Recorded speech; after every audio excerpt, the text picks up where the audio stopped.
Hello, my friends. Welcome back to the channel. I hope you are all doing great.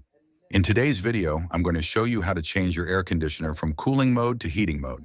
This is very useful, especially during the winter season. So let's get started. First, make sure your air conditioner supports heating mode. Not all air conditioners have this function. Now take your remote control and turn on the air conditioner. Next, press the mode button on the remote.